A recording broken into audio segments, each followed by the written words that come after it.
Received this afternoon a message from the Japanese government in reply to the message forwarded to that government by the Secretary of State on August 11th. I deem this reply a full acceptance of the Potsdam Declaration, which specifies the unconditional surrender of Japan. On September 2nd, 1945, World War II ended after Japan surrendered to the United States. While many rejoiced at the end of a 6-year-long global war, a new conflict was slowly engulfing the world. At the end of World War II, the US and Soviet Union both emerged as global superpowers, seeking to spread their ideologies of capitalism and communism while trying to limit the other. With this shift, there's a drastic change in foreign policy, the reorganization of alliances, the emergence of proxy wars, and most haunting of all, the threat of nuclear destruction.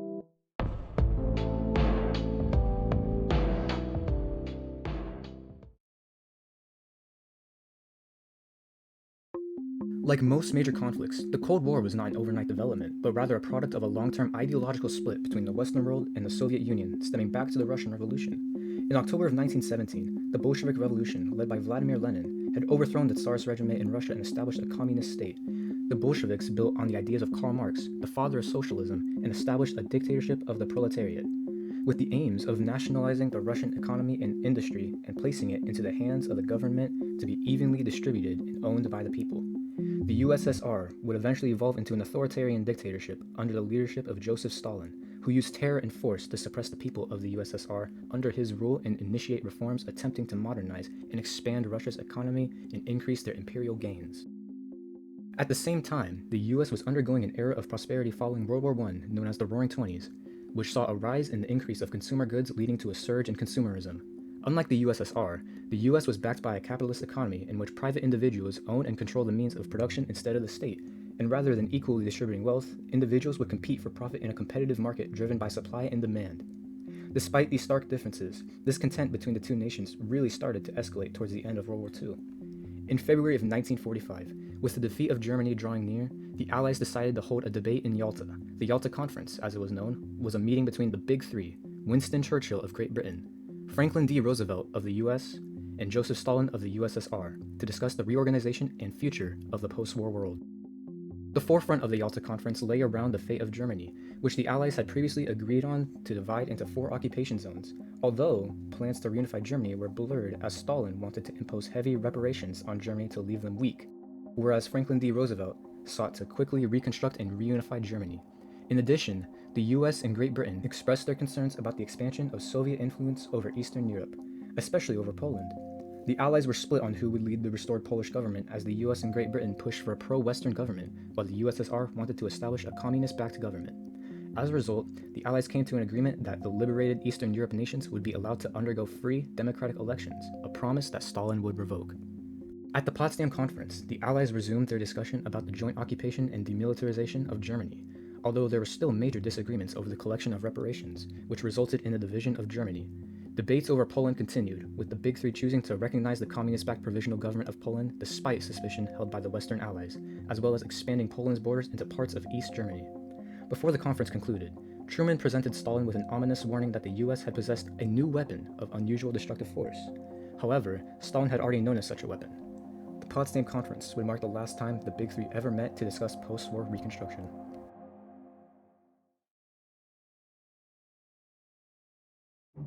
Despite the agreements made by the Big Three at Yalta and Potsdam, Truman and Churchill continued to hold suspicion against Stalin in his desire to extend his sphere of influence over Eastern Europe. In February of 1946, Churchill gave a famous speech called the Sinews of Peace, warning about the threat of Soviet expansion. From Stettin in the Baltic to Trieste in the Adriatic, an iron curtain has descended across the continent. That same month, George Kennan, a U.S. diplomat, released his long telegram proposing a new strategy for U.S. foreign policy. Kennan argued that the United States should support Western institutions and protect them from the spread of communism, an idea that would emerge into the policy of containment. Kennan's argument would be put to the test in March when the Greek Civil War broke out between communist and Western-backed political parties. Fearing a communist takeover in Greece, Truman led a joint session of Congress in 1947, announcing a new U.S. foreign policy inspired by Kennan's telegram known as the Truman Doctrine, which stated that the United States would provide aid to any country facing threats from the spread of communism. This policy of containment, in which the U.S. would limit the spread of communism through economic, military, and political means, would remain the primary U.S. foreign policy during the Cold War for over 40 years.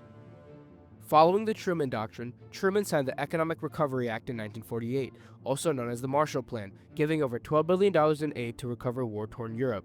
By leading European economic and industrial revival, the U.S. could strengthen its support from pro-Western nations and undermine the threat of communism within them.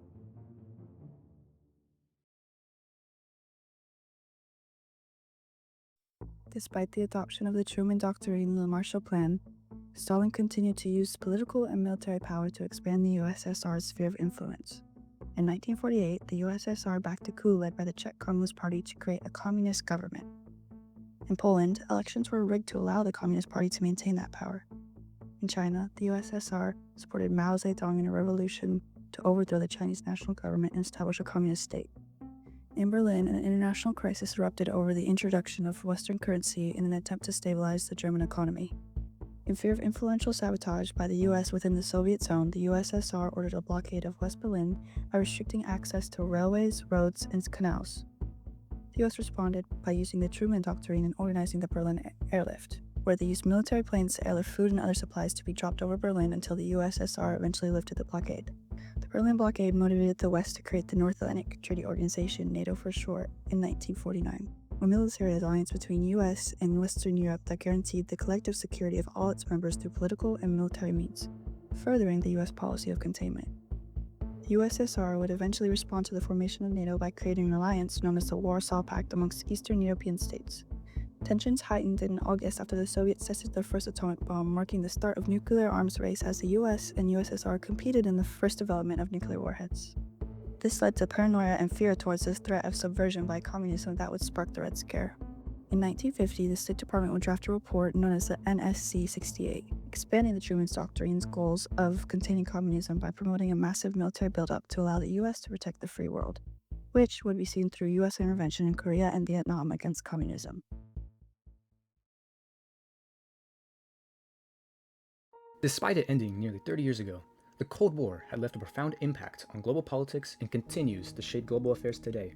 The ideological divide between Western capitalism and Soviet communism that intensified international relations during the 20th century continues to act as a driving force for competition between world powers, especially among the US, Russia, and China, which all developed themselves into global superpowers during the Cold War.